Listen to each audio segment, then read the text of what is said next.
노다지 썰전. 네, 오늘은 반도체 후공정 테스트 전문 기업이죠. 아이텍에 대해 이야기 나눠보겠습니다.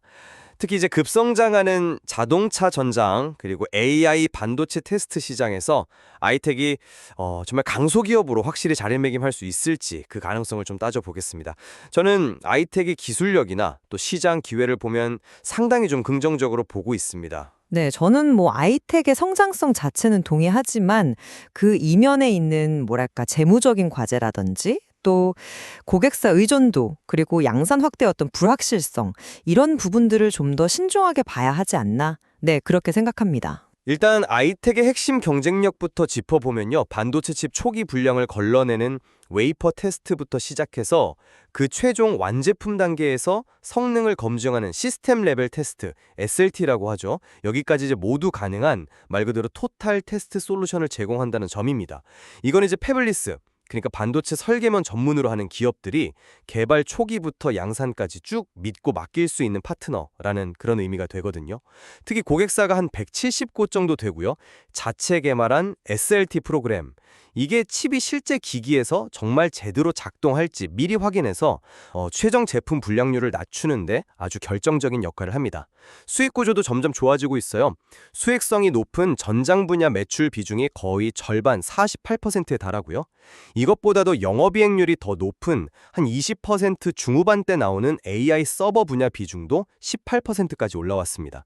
국내 대형사들 빼고 나면 사실상 전장 테스트 시장의 80%를 아이텍이 점유하고 있다는 점도 이건 좀 주목해야 할 부분이죠. 네, 토탈 솔루션 역량이라든지 또 고수익 분야로 집중하는 거 분명히 긍정적인 시그널입니다. 하지만 조금 더 자세히 볼 필요가 있어요. 우선 작년이죠. 2024년 연결 기준으로는 자회사 정리 이슈 때문에 적자가 예상됩니다. 올해 2025년에 흑자로 전환하겠다는 건 아직은 목표일 뿐이고요. 별도 기준으로 흑자를 내는 것과는 별개로 전체적인 재무 건전성을 확보하는 건 여전히 숙제라고 봅니다. 또 하나 중요한 점은 현재 매출의 한 65% 정도가 아직 양산 전 단계, 그러니까 R&D 테스트에서 나온다는 겁니다. 이게 실제 대량 생산, 양산으로 이어져야 이게 정말 의미 있는 성장이 가능한 건데 이 전환이 과연 얼마나 성공적일지 그게 좀 관건이라고 생각합니다. R&D 테스트 비중이 높다는 걸 꼭 부정적으로만 볼 건 아닌 것 같아요. 그만큼 많은 신규 칩 개발 프로젝트에 아이텍이 지금 깊숙이 관여하고 있다는 그런 증거가 될 수도 있거든요.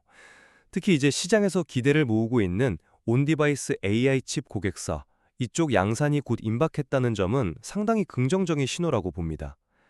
기술적으로 봐도 전장 반도체 테스트에 꼭 필요한 극저온 환경 테스트 역량이나 아주 가혹한 조건에서 칩 내구성을 시험하는 버닌 테스트 설비, 이걸 국내에서 유일하게 갖췄다는 점은 이건 확실한 경쟁 우위예요.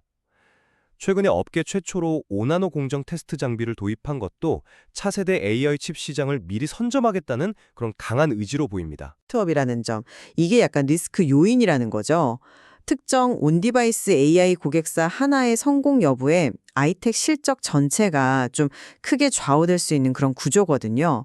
그리고 아무래도 스타트업 고객이 많으면 가격 협상력에서 좀 불리할 수밖에 없어요. 그래서 목표로 하는 그 10% 중반대 영업이익률을 계속 유지하기가 생각보다 어려울 수도 있습니다. 마진 압박이 현실적인 문제라는 겁니다. 일본 진출도 이제 막 첫 발을 뗀 단계잖아요. 연간 80억 원 규모의 초기 물량이라고 하는데 이게 전체 매출에서 그렇게 큰 비중은 아니죠. 아직은. 현지에 잘 안착하고 또 사업을 확대하는 건 이건 또 다른 과제고요. 그런데 일본 시장 진출은 단순 매출 80억 원, 그 숫자 이상의 의미가 있다고 봅니다. 한번 관계를 맺으면 굉장히 좀 장기적으로 가는 일본 시장 특성을 고려하면 기술력을 제대로 인정받는다면 아주 안정적인 파트너십 구축이 가능하거든요. 이건 이제 글로벌 공급망이 재편되는 과정에서 아이텍이 해외 시장을 뚫는 굉장히 중요한 교두보가 될 수 있습니다. 매년 100억 원 이상, 작년 2024년에는 180억 원을 투자하는 그런 과감함, 그리고 또 1000억 원에 달하는 현금성 자산, 이런 것들이 이런 기회를 절대 놓치겠다는 의지를 확실히 보여주는 거라고 생각해요.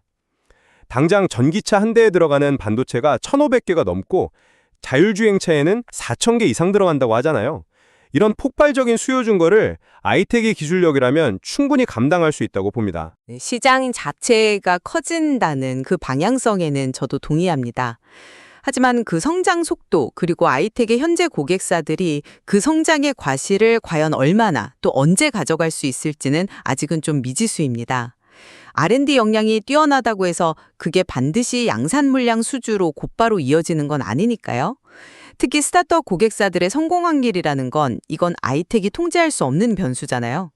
1,000억 원 현금을 보유하고 있다는 게 안정성의 증거이기도 하지만 반대로 보면 그만큼 미래 불확실성에 대한 대비가 필요하다는 뜻도 될 수 있습니다. 대규모 투자가 예상만큼 수요로 이어지지 않으면 오히려 재무적으로 부담이 될 수도 있고요.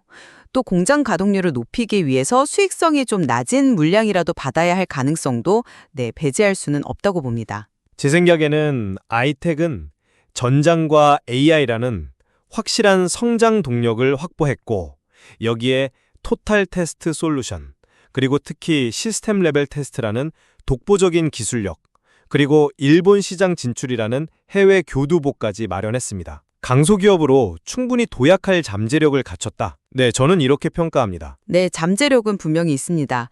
하지만 연결 재무 구조 개선 문제라든지 스타트업 중심의 고객 포트폴리오가 가진 리스크 관리, 그리고 실제 양산 물량을 확보하고 해외 시장에 안착하는 그런 현실적인 과제들을 성공적으로 넘어서야만 합니다.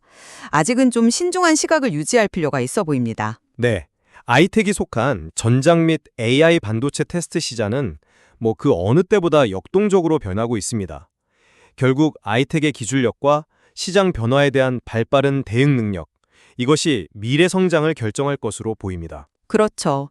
오늘 저희가 짚어본 기회 요인과 또 위험 요인들, 이런 것들을 시청자 여러분께서도 종합적으로 한번 고려하셔서 아이텍의 미래 가치를 판단해 보시면 좋겠습니다.